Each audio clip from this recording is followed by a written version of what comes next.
a lot of them came back and weren't deer hunters. So that was kind of cool to have people that don't even deer hunt want to come listen to us. Yeah, and I was today on my drive, I was listening to our pastor's sermon from Sunday. We weren't in church Sunday. We was in church in Indiana at our daughter's.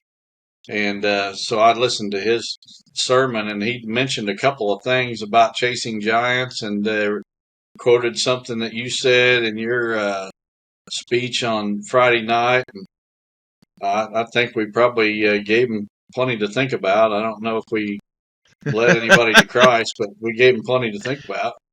Well, that's the important thing. The Holy Spirit's going to do what it's going to do, whether we're good at what we do or not. So, but yeah, you are in a hotel room. We're going to kick this thing off with a little bit of cat out of the bag, but you are on a quest adventure as we're recording this, and I'm actually heading out on one. Who would have thought if both of us would have planned this out just a month or two ago, what we have cooking for your week and my weekend coming up?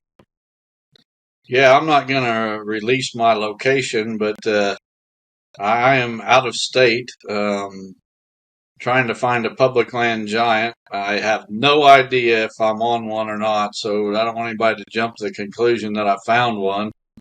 I'm going to look at a public track tomorrow morning and decide then if I want to put out cameras and hang stands, stay for a few days and hunt, or head home as soon as tomorrow. I just have no idea. See what kind of sign I find. So hopefully there's a big one around. You are prepared to stay and hunt, though. Season is open there. You have a tag in your pocket. And we're going to leave the location as unknown at this point. But this is not a short drive across the state line. This was quite a trek for you, and a big investment in time for possible opportunities. So we'll keep you posted on this adventure. But you loaded up the Novix ladder or tree stands in the back of the truck, have your bow with you, and ready to throw in some Asio camo and climb in a tree tomorrow if the sign looks good, right? Yeah, and I don't want anybody to think that somebody called me up and said, "Hey, here's a giant, come hunt him." It's not like that at all. It's a wild goose chase. There's a chance there could be a good one there. There's a chance there's nothing there I would even want to shoot. So, but with season not open at home, it was like, what am I going to do? Sit home and do nothing, or hit the road and try to find a giant? Well, you've always had this goal that you've talked about openly on the show that you want to kill a public land giant, and you haven't been able to get on one in the areas close. So you're venturing out. It's like that no excuses, claim that you say. You got to keep working. You got to keep going. And if the deer aren't there, go where the deer are, or possibly are. Absolutely. So I'm going to give it a shot. I brought everything with me. I brought a tote full of trail cameras and cable locks, and I got tree stands, and I got the new Mathews bow that they sent me the other day. I'm loaded to do whatever needs to be done. I have no idea if I'm going to be here in this area for another 24 hours or days. I have no idea if I'm coming back or never see this place again. Yep. Well, just remember, if you do shoot one in your first set, you can't publish a picture of that bow until November. Just remember that. As you guys know, we joke about it a lot, but Don is on the early release of the next year's bow, which gets released in November. So he got that in last week, and of course they have it paper tuned and ready to rock and roll for your 1984 sight to be put on it. And since you don't need a peep sight put in, it's pretty easy plug and play for you to make sure it's sighted in. Yeah, I'll tell you what, this is the hardest shooting bow I think I've ever shot. I mean, it buries the arrows in the target. Yeah. If it doesn't shoot through the target. If you hit the soft spot, it's going right on through. But it's a hard shooting bow.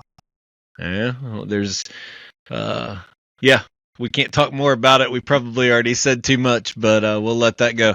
I'm leaving on Friday to go down and check out a place in state down in western Kentucky that I have the option to lock up for 3 years and potentially hunt there. It has not been hunted. It's one of those places that you talk about isolation that you never know. It could have an absolute giant. So I'm going to spend all day on Saturday on it. I'm going down prepared to hunt. It's kind of the same boat as you. It's go down there and look, and I can move on, or I can stay and hunt all weekend since season's in Kentucky. And then I'm going to be traveling over into southern Illinois to look at another piece of property for next year that I might be interested in partnering with. So, we do all this work on our home farms, and the quest is still pulling us in other directions to chase different opportunities because you never know. Even as good as we have both of our farms and have them dialed in, we still have to have other options and pursue other adventures, I guess you could say. Yeah, the search for the next giant never ends. If we shoot one, immediately we're looking for the next one, and we do a lot more searching than we do shooting. Yeah, they're getting harder and harder to come by for sure. But yeah, we'll keep you posted on what Don's going to be willing to talk about. I'm guessing by next episode you might not maybe give the location you're at, but we'll know how much time you're going to at least invest in this spot chasing a potential giant. So it'll be interesting to follow along. Yep. Well, I hope next episode I've tagged a buck, but yeah, I'd say the odds of that's not real good. Yeah, and this is an interesting year for us because we're both 1 year away from drawing another Iowa tag. So we could potentially both be hunting Iowa in the 2026 season. So this is an interesting dynamic with both of us this year that we really didn't see coming even a month or two ago. So we'll pursue it and see what happens. Yep. Keep on chasing giants. Well, I got an announcement from our friends at Asio. I believe Joe is in like Tanzania or something. I'm not quite sure, but I think he's maybe out of the country. But Asio right now is having a promo contest with this huge giveaway on their website. So I'm not going to be able to read this whole website link. I think what would be easiest is if I put this link as the first line in the description below on YouTube and on the audio platforms. All you have to do is go to their website, which is this link, and sign up. And the prize package to this thing is ginormous. It not only includes Asio camo, but it's got stands and all other kinds of equipment. So make sure you go over, click the link down in the description, and that'll take you right to the website to register for the giveaway from Asio. So check that out, and we'll be right back after this message. Asio Gear was forged by apex predators. Our two camo patterns are built from nature's most lethal hunters and designed to vanish anywhere in the whitetails range. Our Raptor pattern draws inspiration from the unique feather patterns of a great horned owl, while our Rapix pattern is derived from the patterns of bobcats, coyotes, mountain lions, and wolves. But camo's just the start. Every detail of our gear is engineered for bow hunters. From our patent-pending bow hunting collar to our premium fabrics that keep you quiet, dry, and dialed in all seasons. Asio Gear is made to last, with our lifetime warranty standing behind every stitch. Visit Asio Gear and use code CHASINGGIANTS for 15% off your first order. That's ASIOgear.com.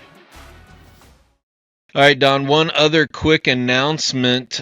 We got word today from our friends at Novix. They're doing something kind of cool on the Novix Outdoors website. It's kind of like the old bragging board that you used to see in the barber shop or the bow shop, where you can post pictures of the bucks that you shot. So if you want to, as you're take your hero shots this season, whether it's on a Novik stand or not. It's just a place to go check out other people's successes.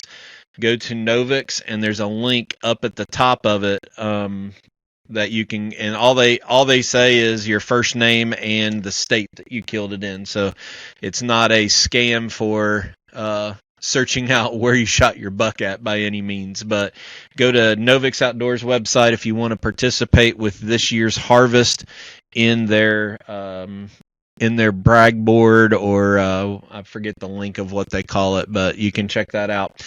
I want to circle back. You kind of want to talk a little bit about how we talk off the cuff sometimes, and we did this last week in the podcast episode at the men's retreat, where you talked about your target buck name, and after thinking about it, there's a little bit of vulnerability with us talking off the cuff about stuff as much as we do, and sometimes you have to just be honest and say, hey, I thought about this a little bit more. I talked to a few people, and I think that's what you've done. I think you've decided to change your mind. So let's talk about that a little bit. Yeah, so, last week emotions were high after the Charlie Kirk assassination. And I've been a Charlie Kirk fan for a long time, and looking for a way to honor him this season. We always try to use our platform for good, leading people to Christ or through Lester's feet or whatever. And my full intentions was to honor Charlie, naming the buck after him. And if I'm fortunate enough to kill that buck and put a video together, use that video to promote his platform, the Turning Point.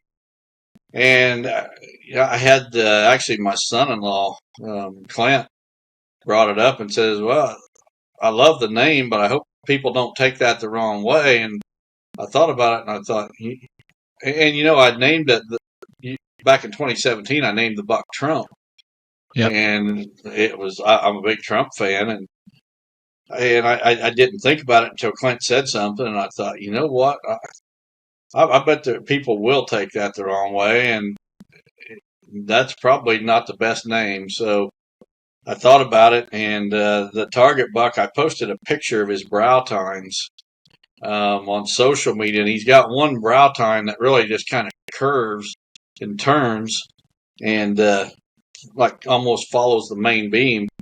And so I decided to name the buck Turning Point, and still want to honor Charlie Kirk. If this all comes together, as I hope it does, the video will be one of those very similar to the Mel video or the Babe video. There'll be quite the story, but I want the story to honor Charlie Kirk and the patriot that he was, and the Christian man that he was, and all the good that he's done for the kingdom and for this country. I want everybody to rest assured I did not mean any disrespect to Charlie Kirk or his family in any way whatsoever. And, as I thought about it after Clint said something to me, I got to thinking, you put these videos that are out on the internet or whatever, and they're there forever. And the last thing I would ever want is someone in Charlie Kirk's family to 10 years from now to get on YouTube and there's a video of me shooting the Charlie buck. So it basically is an honest mistake on my part to throw that out there without giving it more serious thought. If anybody's offended, I do apologize for that. But Turning Point is the buck's name at this point, and hope to have a great story to tell that honors Charlie Kirk and brings attention to his foundation or his platform, Turning Point USA.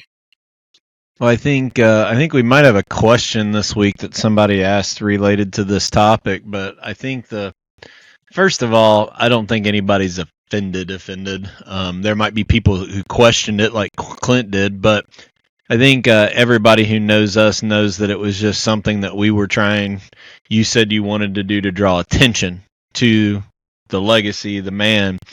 But I think God works in crazier ways. That turning point symbolizes so much more, and I think a lot of people are having that inspiration right now about changing the way they think, and even the name of the that organization itself, Turning Point. I think a lot of people are at, I wouldn't say a crossroads, but where they're really committed to turning that corner and doing something different with their life. So I think it kind of falls in line, and when you're ready to release the story about what all you're doing to try to hunt this buck, there's a lot of change in strategy that you're doing along with it. So I think I wasn't offended by you trying to name him Charlie, but I think this is a much better story that ties everything together and hopefully inspires people at the same time. Yeah, and like I said, the odds of me pulling off what I'm trying to pull off is very, very slim. But God can work miracles. Who knows what'll happen? Yep. Well, we're going to leave time for some questions. And like I said, Don's in a hotel room, so we might not even make a full hour. We'll see how it goes. But I want to transition to the Higgins Hot Seat question. And it's gonna kind of be a little bit of a carryover from the political side, Don. And I don't know if this will get you on a rant or you'll just laugh. I never know sometimes. But in light of today's news, we're actually recording on Wednesday. Jimmy Kimmel got canceled because he ran his mouth. I don't know if you've heard this or not since you've been on the road, but are we finally seeing a turning point?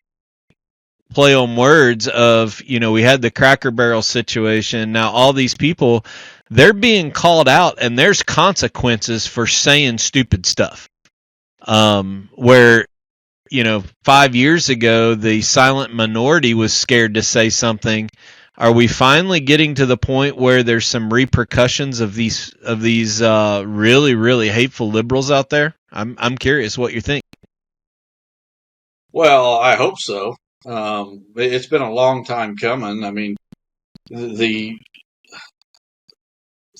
the hate that's been spewed by these people is just ridiculous. I mean, they wanted to make a martyr of George Floyd, who was an absolute criminal, and yet, a good, decent man, patriot, Christian, Charlie Kirk, they want to celebrate his death. I mean, that just shows how evil these people are. And I think the real turning point, if you will, is not the turning point for this country, but I think it's in many people's private lives that they're finally waking up, and they're realizing that there is a creator, there is a God, and they're turning their lives around. And I was reading some comments earlier today when I got the motel room. I had YouTube up, and I was watching actually Ray and Aiden had sent me a link to a Charlie Kirk song. Somebody had made a song about him. And speaking of which, I'll tell you what, I listened to about a half a dozen songs written about Charlie Kirk in the last week, but the very best one, nobody's heard it yet. The very best one came from Bobby Worthington. Bobby Worthington sent me one, and I told him today, I said, you need to get that to Turning Point USA, and they need to turn that into a video. I'm telling you, hands down the best one that's out there. And it's not even out there yet, but I hope Bobby gets it out there. But it's the turning point in people's lives. And I was reading the comments under some of these videos as I was listening to them, and there was numerous people that said that they went to church for the first time in years on Sunday. And I even read one comment from someone who said they were an atheist that went to church for the first time on Sunday. So I'll tell you what blows me away about that whole situation is Charlie Kirk was only 31 years old. And a 31-year-old man had a major, major impact on lots and lots of lives. And I mean, here I am twice his age, and I haven't had near and will not have near the impact he does, nor will most of us. But the thing that stood out from your sermon or speech last week that our pastor mentioned on Sunday was we can't all be ministers, but we can all have a ministry. And yeah, Charlie Kirk was not a minister, but he had a ministry, and look how much impact he had with his ministry. And everyone listening to this podcast can have a ministry. You and I got a ministry right here with Chasing Giants, and we've gotten so many comments over the years from guys that said that they got back into church or they accepted Christ because of us. And all you can do is the best you can with what you've got to work with. And yeah, we're not on Fox News and we're not on major TV networks, but we do the best we can with what we've got, and everybody else can do the same. And even if the best they've got is just their family around the supper table every night, those kids, you can have a major impact on those kids, and you have no idea what those kids are going to become. I promise you, Charlie Kirk's mom and dad had no idea the impact that guy was going to have on so many people's lives when he was growing up, sitting around the supper table. So I just encourage all our listeners, the hate is going to always be there. We're watching a battle of good and evil. If there was ever a doubt about the battle of good and evil, we've seen it. It was pure evil that killed Charlie Kirk, but look at all the good that has happened as well. All the vigils, all the people going to church for the first time, just lots of good. And I think it's going to have a real impact on our country politically. I think the midterm elections, I think the Democrats are going to lose a bunch of seats. I think that we're going to see Trump having ice at these polling places midterms. I think the illegal votes that have been happening in past elections, if Trump does nothing else but clean up the election process, that's going to be huge for this country, and it's going to be devastating for the evil Democrats. And how anyone, I'm going to get on a real rant here, how anyone can still vote for a Democrat is just totally beyond me. I mean, it is impossible. In my opinion, it is impossible to be both a Democrat and a Christian. They just do not go together. The Democrats are just so evil.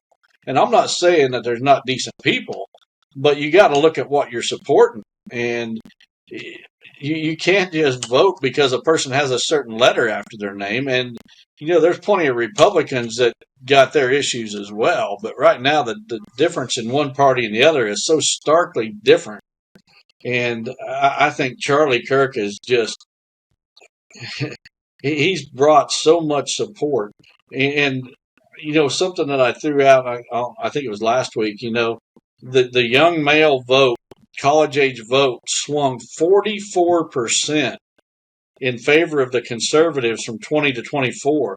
I think there's going to be another major swing, not just with young males, but young females as well. And it amazes me that a 31-year-old young man can have such an impact on this world. So that I want that to be encouragement to our listeners. I don't care how old you are. If you're 15 and you're listening to this podcast, you've got a chance to make a mark on this world. Go for it. Well, I'm going to say something here, and people might laugh at me or disagree with me.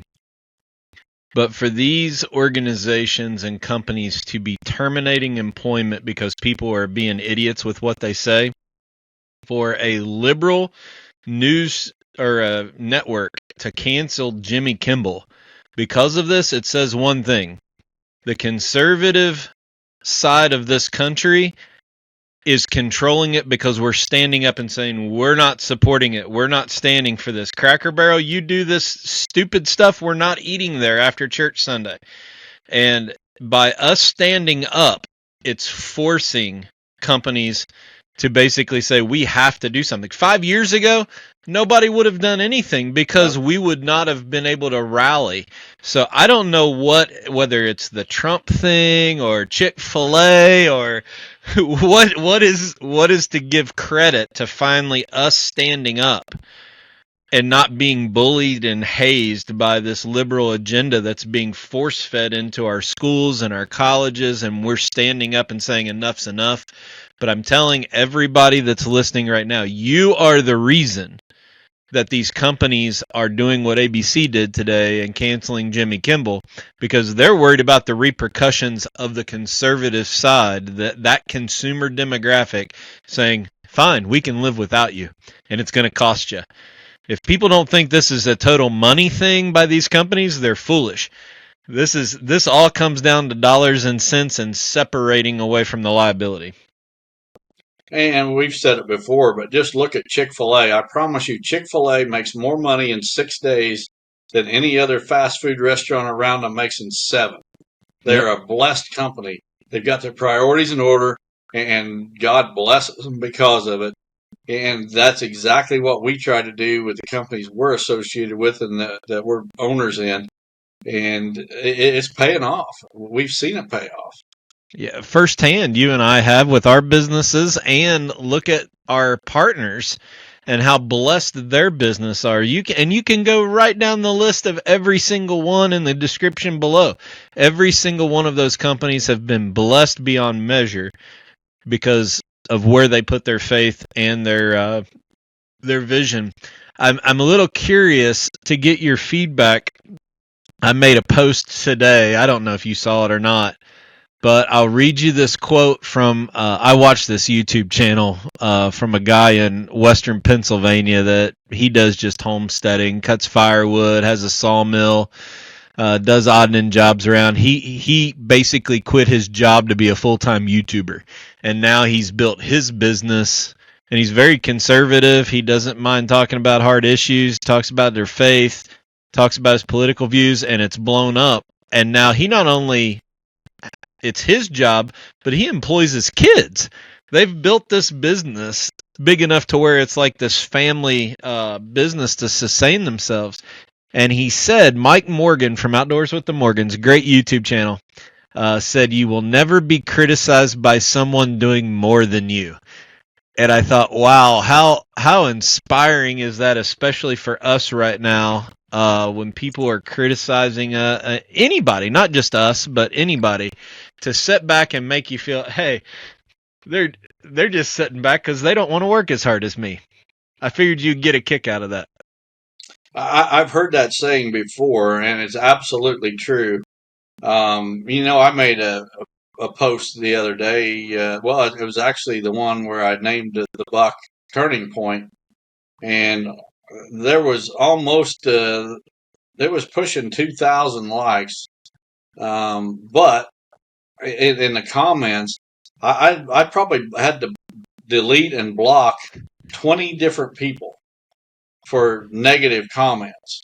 And as I was doing that, I was going to their page to see if they were even a deer hunter or what their issue was. And, these people are just basement dwellers that every one of them, I know they would hunt my property if they had the opportunity. If they had the means, they would be doing exactly what I'm doing.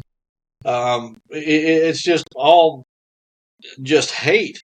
And the hunting community is basically you can compare it to society, because society's got the liberals that are just pure evil and contribute nothing positive, and the hunting industry, or not the hunting industry, but the hunting community is the same way. There is just so much bitterness and hate and resentment out there that it's just absolutely crazy, and it's coming from people that accomplish nothing in life. I mean, people that are just jealous, trying to drag others down to their level because they've accomplished nothing. And here you and I are driving all over the country for a maybe with no information, just the possibility that a buck might be there. I mean, the miles you and I are going to be putting on our vehicles this week chasing what a could-be situation is insane, and nobody's going to ever outwork us. I'm convinced of that. At least nobody's going to complain that's outworked us. I know there's some of our listeners that work very hard. So, the crazy thing is, for so many years when I was building up my business, I had decals on my truck and this and that, had embroidery on my jackets and this. Today, had to go to Walmart at this location where I'm at to buy my hunting license and such. And I didn't want anybody to recognize. I was just hoping nobody recognized me. So as I'm going through Walmart, I'm trying to pick aisles that didn't have people in it or just had a woman. If there was anybody that looked like they might be an outdoorsman, I was avoiding them. And luckily, I got out of Walmart. Nobody noticed me. Then I went to a restaurant to eat, and I had two choices. And one restaurant had more cars than the other, so I picked the restaurant with the least number of cars. And I had the girl seat me in a corner away from most of the other people. And I mean, I don't want anybody to know where I'm at, because if there is a good buck here, and people are just going to think there is one just because I am here. Right. If there really turns out to be one here, I don't want anybody to know where I'm at. So I'm trying to keep a low profile. It's funny. We bought a new trailer, and I've gone through quite a few hunting trailers and learned a lot about what works and what doesn't when you're trying to, hunt out of state or take your stuff around and keep it all organized and whatnot. And I made a post about it when I brought it home. Should I put Chasing Giants, wrap on it or logo on it? And I'm like, we're not going to get one more listener to this podcast because they see me driving down the road and say, "Oh, what's that? Let me go listen to it." Versus how many people are going to know that I'm staying at that hotel in that area. So, folks, I'm sorry, there will not be a decal or a wrap on the side of this trailer.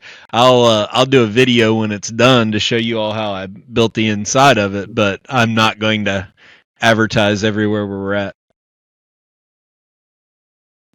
Yeah, I haven't even told this story yet, even to you, Terry, but I got permission for a property. In Illinois, it's not a local property. I'll just put it that way. But the property I got permission for, the landowner knows who I am and knows about Chasing Giants and all that.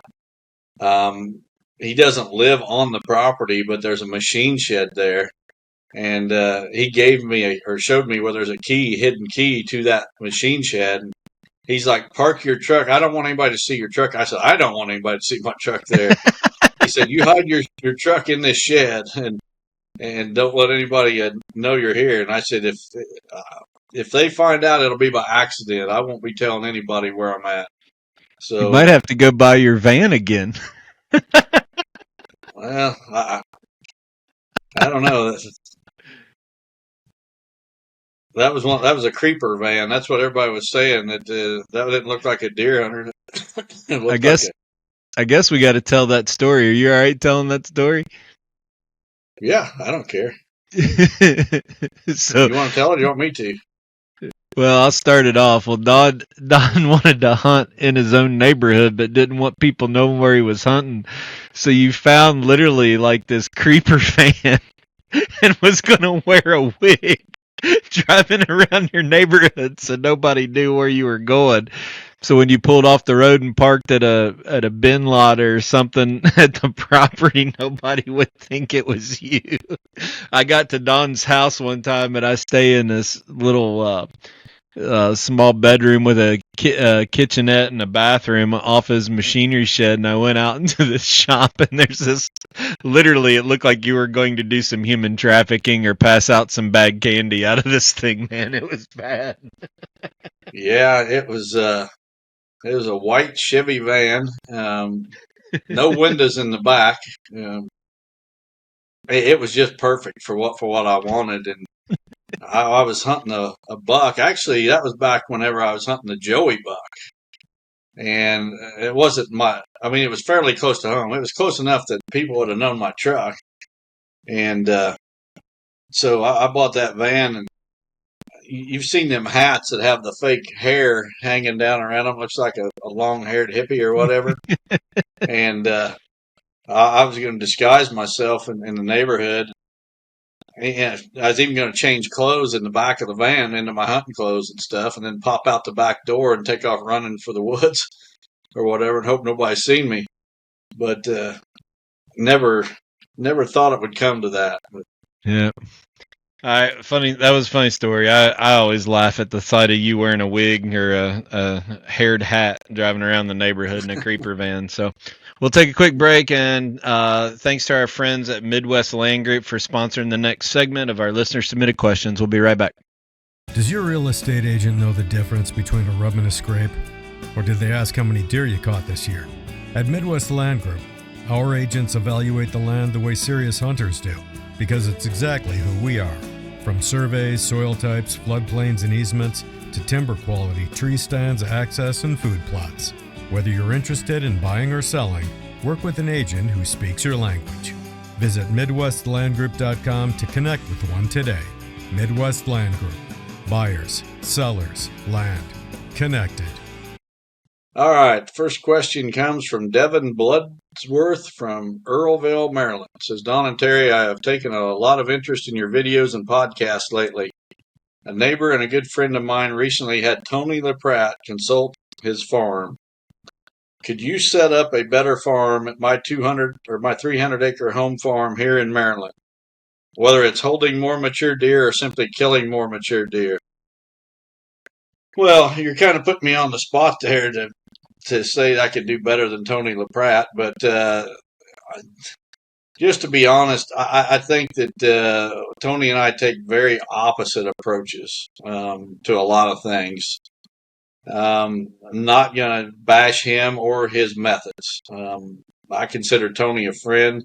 Anytime I'm at a show that he's at, I always make it a point to stop and shake hands and speak to him. Good guy. So I'm not here to bash Tony in any way.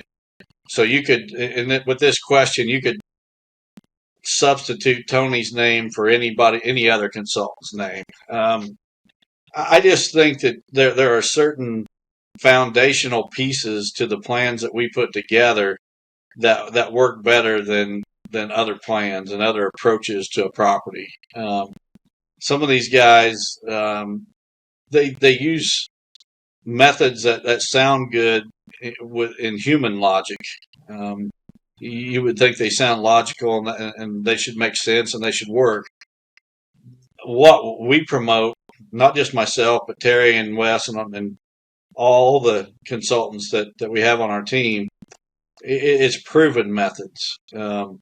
I don't think that there's another group of consultants out there whose clients kill more booners every year than ours do. That doesn't mean that nobody else knows what they're talking about. I don't want to bash anyone else, but I just think that our methods are proven. And I have consulted in Maryland, so we both very have, familiar with that area.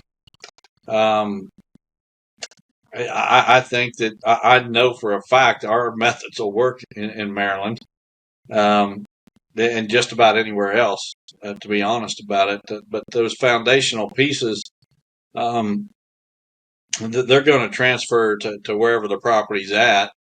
They may have to be implemented a little bit different on different properties, but you got to get those bucks bedded on your property. Number one, that goes above and beyond food, anything else. The bucks that you want to kill have to be bedded on your property if you want to do it consistently. And what we're talking about is consistent success. I mean, it's one thing to go out and design a property for someone and at some point in the future, they kill a nice buck. Just a day or two ago, I posted a picture of a client, Sandro Center from Kentucky, was on his property a few years back, and he's already filled his Kentucky tag with the best buck on his farm, and he's doing it consistently, and he's doing it year after year. The best buck on his farm, he kills it. And he's a guy that followed the plan. He's serious about what he's doing. He doesn't try to take shortcuts. He's got a serious food plot program in place. He's created the best habitat that his farm could possibly have, and he's followed the foundation of our plan. And he kills the best buck there, and he does it early every year. It doesn't take him all year. I mean, he's doing it before the rut. Typically, he's doing it in September, before even October rolls around. Right. But he's not alone, and that's what we want. We don't want to develop a property where someday somebody kills a good buck there. We want you to be able to kill the best buck on that property every single year, or at least get a shot at it.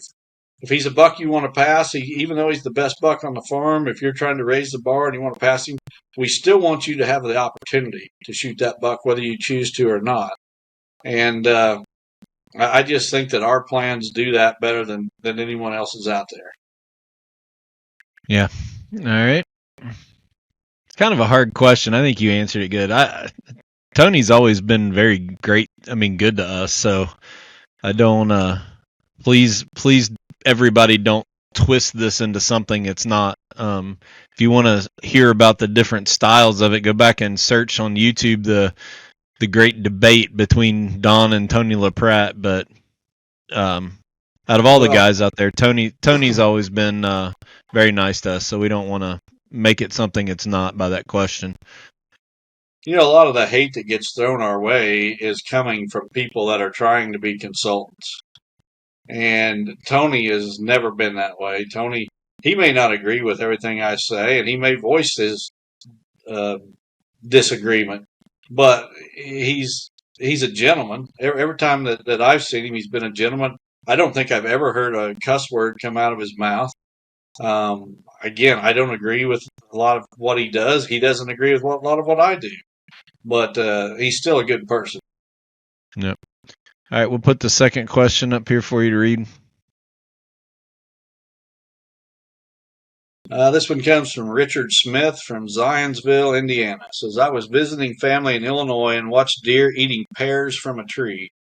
I picked a couple of grocery bags full of the pears and put them in my freezer. My thought is to bury a whole pear in areas I want to grow pear trees. I am sure I won't get many to survive to maturity, but I have hundreds of these free pears. Is this a viable strategy, or do I need to harvest the seeds and start them in pots that can be transplanted, or is that all a waste of time and I should buy started trees? I enjoy your show, your real-world products, but most of all, I appreciate you both sharing your wisdom. Well, Richard, I'll tell you, several years ago, on 2 different occasions, I was on consulting properties in the middle of the winter. I came across and both properties actually happened to be in Iowa. I came across apple trees that still had a few apples on the trees, and the deer were still visiting those trees regularly to get those apples as they fell. And in both cases, I took some apples home with me, harvested the seed, started the apple trees, and every one of them apple trees never amounted to squat. I can take you to one of those trees on my farm today. And this particular tree actually is not one of those, but it was started from a seed. It was started from a crabapple seed. I bet you that tree has been planted on my farm for pushing 10 years now, at least 7, 8 years anyway, probably 10. And that tree literally, I'm talking literally, does not grow more than about 1 inch a year. The thing is, it's still the size of a potted tree 10 years later. And all my experiences with planting seed has been very negative. You're saving money, but you're costing yourself years and years. You'd be way better off to go buy one pear tree and plant that one pear tree, cage it to keep the deer off of it, as to planting all those 2 grocery bags of pears. That one pear tree that you buy and take care of is going to produce more fruit in 10 years than that whole grocery bag or 2 grocery bags full of planting them. It's a terrible way to grow a fruit tree. Totally discouraging.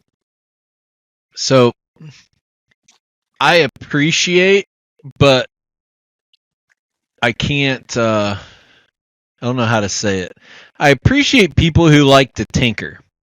Austin Razor is a guy who likes to tinker, just try different stuff. So I appreciate guys like Richard who just say, hey, it's a fun little project.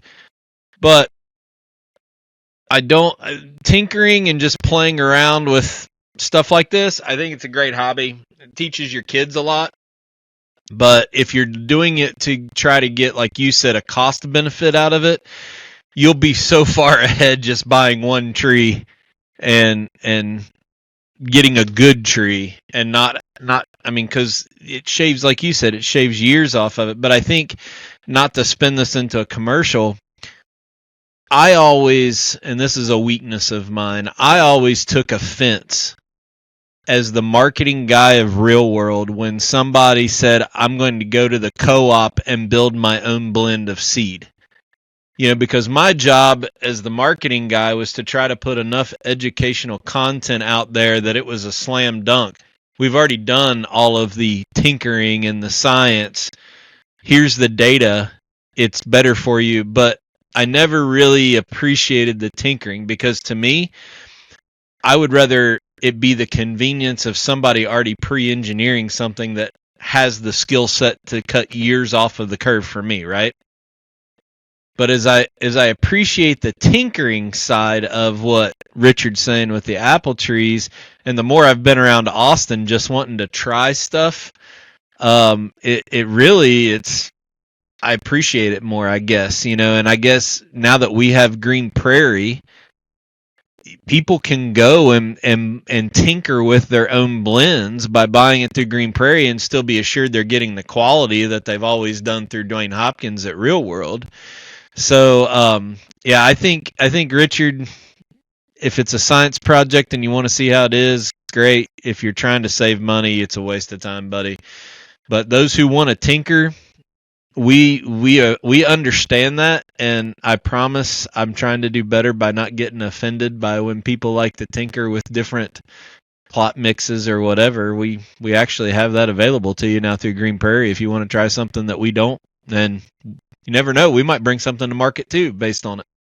Well, and you see people tinkering all the time with mineral mixes too, all these home brews they call them, and it happens every summer whenever your people are putting out mineral for the deer. The guys say, don't buy those high dollar minerals, just get a bag of stock salt and get a bag of this and a bag of that and mix it all together. Well, how come every cattle farmer in the country isn't doing that if that's the best way to go? There's so many micronutrients, and the nutrients need to be in specific ratios and all that. Yeah, I like to experiment as much as anybody. I plant stuff every year as an experiment, but I've also the vast majority of my plots are in the tried and proven varieties that have stood through our test. The NutriCrave corn, the Gen 2 soybeans. It's not a big science experiment on my property. It's a little bit of experiment with a whole bunch of proven. Yeah, neither one of us are willing to risk our hunting for an experiment. Usually it's one plot or one little small patch that we're doing as an experiment. So anyway, I appreciate people who like to tinker though. I'm not up for it, but I appreciate the people who are. The next one comes from Nolan Franken from Wathena, Kansas. Says, "Hi, Don and Terry. My question is regarding small properties. If an individual were looking to purchase a small property, less than 20 acres, would you want to find one that has good deer habitat and numbers around the property, or would you want to find one that is more isolated? A 20-acre property can only hold so many deer if it is very isolated from other timber or good deer habitat. However, 20 acres with other good habitat around it could hold more deer and increase the number of deer that use your property. In this scenario, let's assume both properties are identical except for the neighboring properties. I would much prefer an isolated property when dealing with larger acreage, but wanted to get your opinion on smaller acreage properties. Thanks for all the information you and the Chasing Giants team put out." Well, Nolan, I think you make a very good point. The bigger a property is, the more isolated it can be and still be a great hunting property. 20 acres, if it's totally isolated, like several miles from other cover, you're not going to hold all that many deer, and there's going to be days there's probably not a single deer on that property. However, if it's within a mile or so of other good property, a good deer habitat, you're going to have a whole lot more deer there. So I think a lot of times on a lot of these questions, I just before we recorded this, I was on the Whitetail Master Academy on a live event. I did nothing but answer questions for an hour. And I think that sometimes we're looking for hard and fast rules. And there's just too many variables with properties, with deer hunting advice, with food plot advice. Each situation is just a little bit different. I think that this person has a pretty good handle on it. I think that they're spot on. You know, the smaller the property, the closer it needs to be to other deer habitat. The bigger the property, the farther away and more isolated it can be, and still be a good property. So I think he's on the right track. No. All right. Are you in a bad neighborhood? That's like the fourth time the car horns have been going off back there. Yeah, I'll tell you what, somebody's got a problem right outside my window here in my motel room. I hope they get it under control before I go to bed, or I might be opening the window and throwing something through the windshield. Don't take him literally, people. Yeah. Maybe. Somebody's already wishing they knew where I was at so they could call the law. Next one comes from Tyler Walter from Grand Lodge, Michigan. Says, hello, Don and Terry. Love the podcast. Keep up the good work. After this whole Charlie Kirk thing, it's really making my wife and me want to get closer to Jesus. Our life is hectic and we're always traveling on the weekends. My question for you is, do you think we can still be good Christians and not attend church regularly? Thanks and God bless. Well, you could absolutely be a Christian and never go to church, but why would you want to? I mean, it's so much easier to remain in your walk when you're around like-minded people. I know from going to church for so many years that, I see people that are there every single week, no exceptions. And then I see people whose attendance is not near as regular for whatever reason. I don't pass judgment on them. I mean, they may have jobs or whatever, but you absolutely can be a Christian without going to church. But it's a whole lot easier if you do. And I think the Bible commands us to gather with other believers. It makes us so much stronger. I mean, just look at what's happened with Charlie Kirk and how it's brought people together. You don't see a bunch of lone wolves at these college universities, preaching Christianity. They're gathering in groups now. They're holding these vigils in groups. They're having Bible studies and such in groups. And I just think that you can be much stronger in your walk if you're around other Christians on a regular basis, and where better to do that than church? All right, Terry, I know you got an answer for this one. I guess my question is how do you define a good Christian? Are you right with the Lord? Is that a good Christian? I think that's part of it. But I think the Bible calls us to be disciples. And I personally don't know how we can excel at that unless we're constantly training on how to be a disciple and how to be better. And Satan's going to use whatever's keeping you out of church. I don't know what you're traveling for, but man, this is going to come off really crude and really harsh, and I hope it's not taken that way. I don't think travel is an excuse for separating yourself away from church. So, yeah, you could watch a sermon like you did today, you and your wife, and have that be part of, but you can also be part of virtual small groups. I'm part of a men's small group that meets at 7 a.m. on Monday morning, and all of us travel, but you need that bond of other Christians. That's the support structure to challenge you, to make you better. You need a men's retreat like what we went to last weekend. So can your relationship with Jesus be in the right place at a given point in time?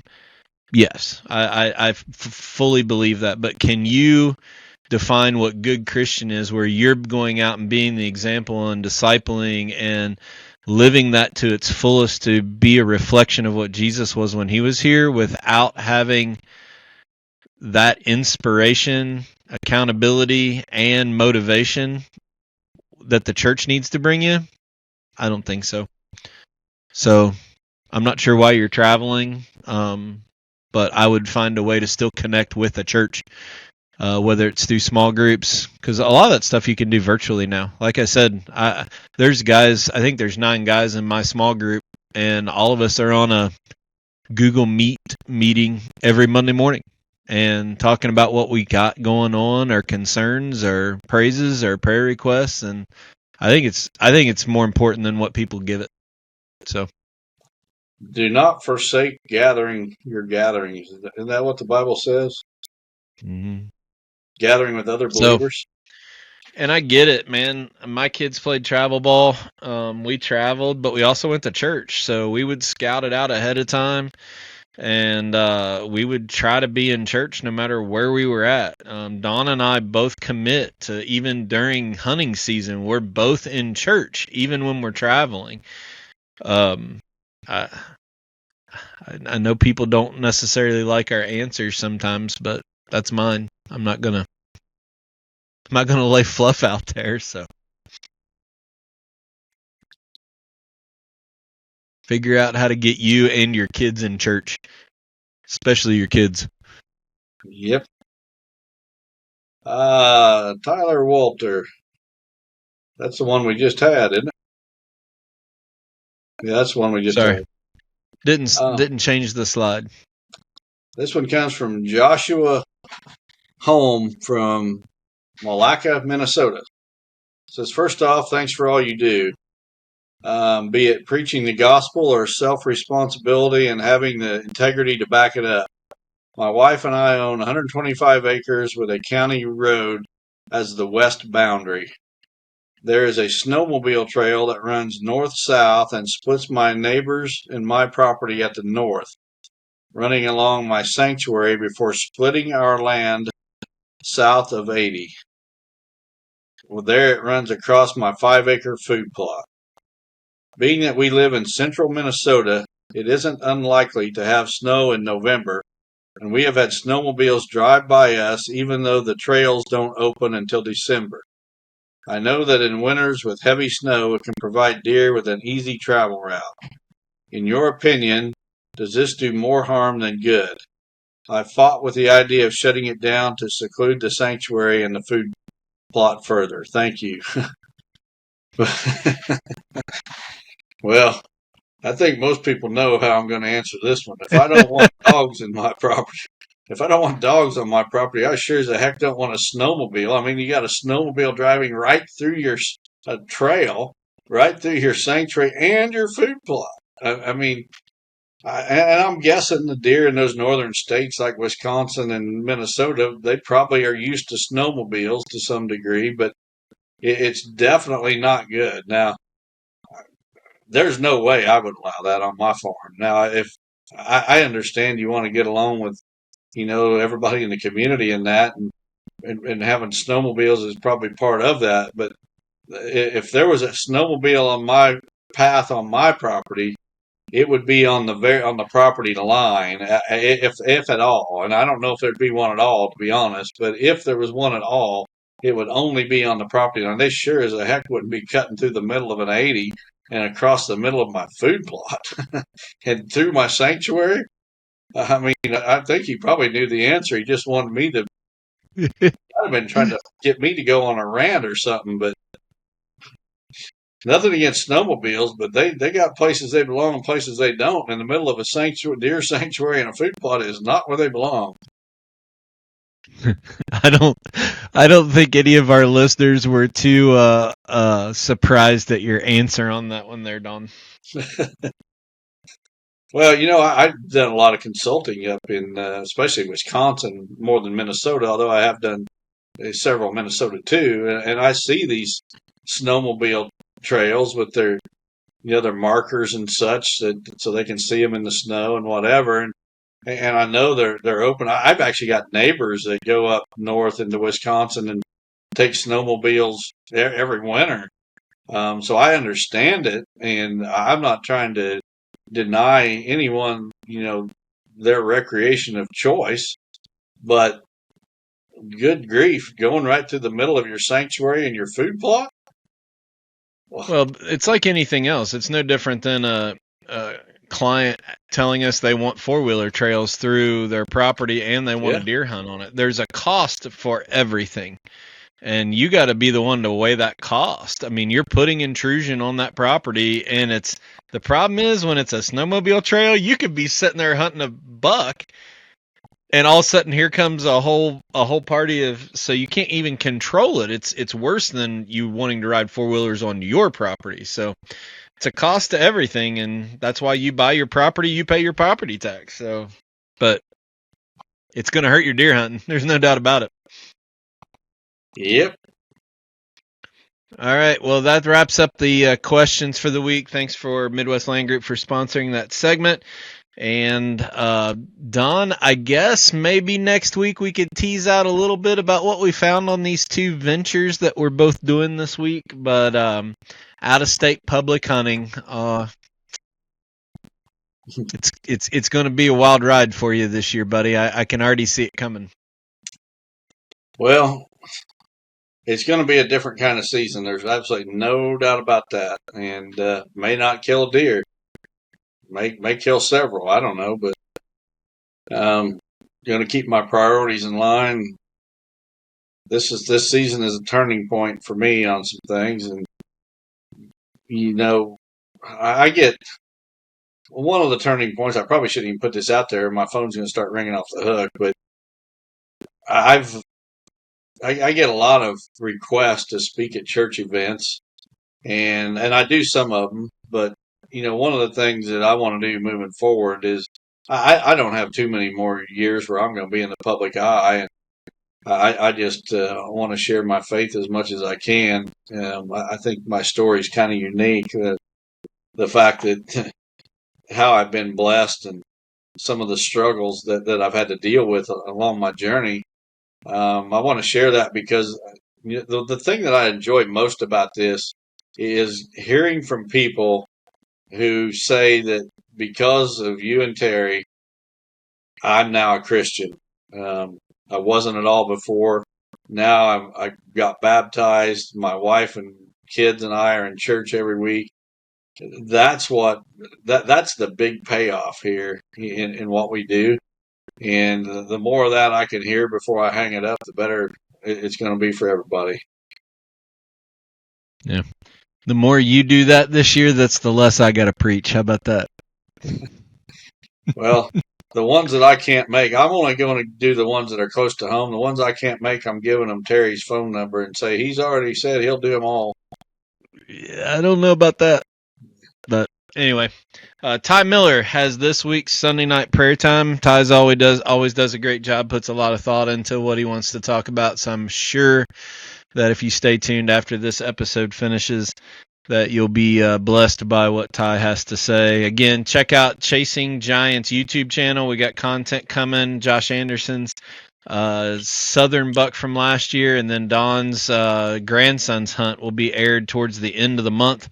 So we got 2 hunt videos this month coming out along with some other content. Also, the Chasing Assurance podcast. That's my dad's religious podcast on the assurances of the Bible.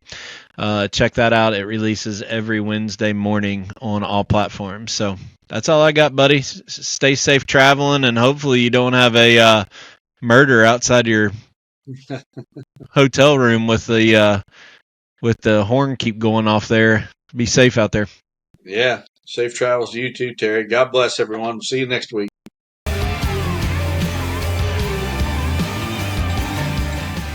Chasing Giants has been brought to you by Asio Camo. Thanks for listening, and tune in next week for another episode of Chasing Giants. Hey everybody, Ty here. I've tried to shoot this a few times, and I just can't seem to speak in a way of which is clear. So I'm going to read James 1:5 out loud as a prayer. If any of you lacks wisdom, let him ask God, who gives generously to all without reproach, and it will be given him. I have been unable to step into every opportunity over the last week when conversations have occurred either in person or witnessed online. I have not had the wisdom I felt to intercede, at times defend, at times try to be poignant and respectful, but trigger thought and reflection. And I think one of the biggest things that has me gravely concerned right now is hate was fed to the point that evil won and Charlie Kirk was killed. A young man who, if you genuinely stop and pay attention to him and all that he did, he believed in many things. He espoused many things.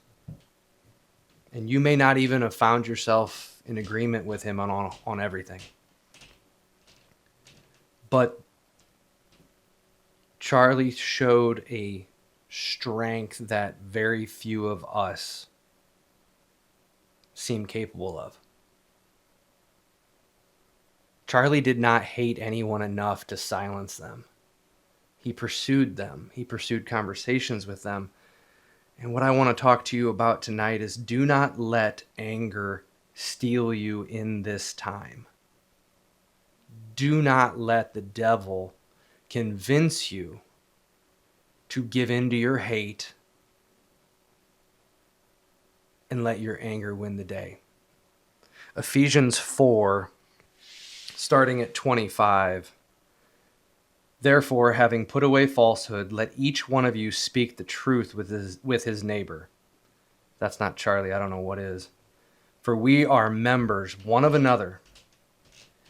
Be angry and do not sin. Do not let the sun go down on your anger and give no opportunity to the devil. 29, it goes on to say, let no corrupting talk come out of your mouth, but only such as is good for building up as fits the occasion, that it may give grace to those who hear. 31, let all bitterness and wrath and anger and clamor and slander be put away from you, along with all malice. I think we could all learn a lesson from the strength that Charlie exhibited to not hate anyone enough to silence them. He wanted to hear, first and foremost, at every single event that he did, he wanted to hear from those who didn't agree with him. And he made every attempt to constantly be respectful of them. Despite probably internally at times he struggled with hating them himself or hating what they were saying or espousing. Charlie gave him a voice when he didn't need to. Charlie illustrated a strength that in the Greek is praus. And I don't know if I'm pronouncing that right, but Praus as we would commonly read it. And it's a meek strength. In the human language, the English translation of meek is usually gentleness or timidness or things of that nature, but that's not what praus means. Praus is to exercise God's strength by his control. Charlie was rooted in the gospel. He was strong in the faith. You could hear it when he spoke to it. People could name an obscure verse, and that man would be able to fire 7 more obscure ones in the discussion. That's strength.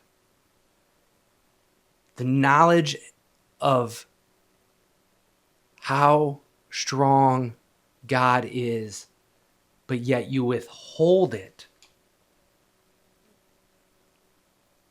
is something that I know I struggle with mightily, especially when I've been wronged or people are being disrespectful to me. But he spells it out in Ephesians very clear how we are to behave, how we are to go about this. Now, notice this doesn't mean retreat. This doesn't mean cower. This doesn't mean not being willing to stand. Just a few verses later in chapter 6, after this description, he reminds us of the whole armor of God. Finally, be strong in the Lord. Verse 10, chapter 6. Finally, be strong in the Lord and in the strength of his might. Put on the whole armor of God, that you may be able to stand against the schemes of the devil. And he just spoke to one of those by letting anger slip in and letting the sun set on your anger and letting the devil in. He just spoke to. And he's saying now, equip yourselves, arm yourself with the whole armor of God. And it's interesting. I remember back in my confirmation classes, my pastor said, does anybody notice the irony of what God gives us to enter into war, essentially?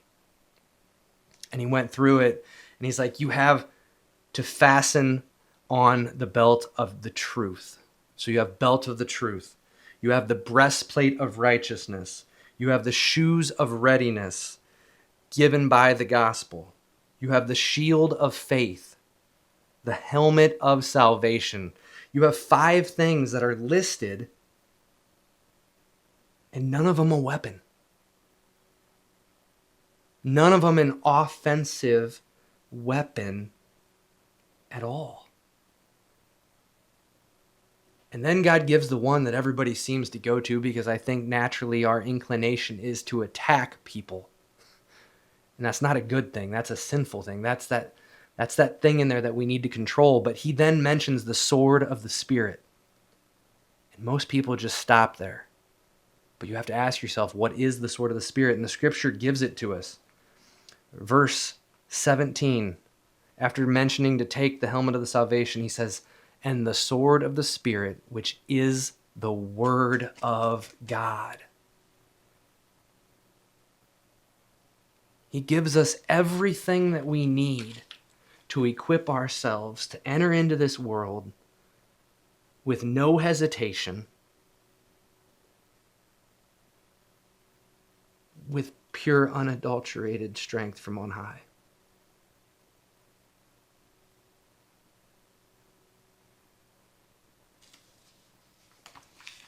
And brothers, nowhere in here is there an attack plan against anything but the devil.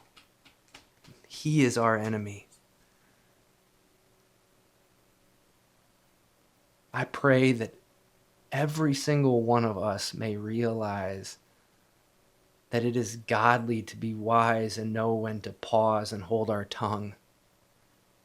For the same words may be spoken, but the intent and the purpose of which we say them can be dramatically different. The same words can be spoken in love or in hate. And if we speak in hate, what kingdom are we building? What kingdom can be built upon hate? It is not a kingdom of God. So please consider this. Go to Ephesians.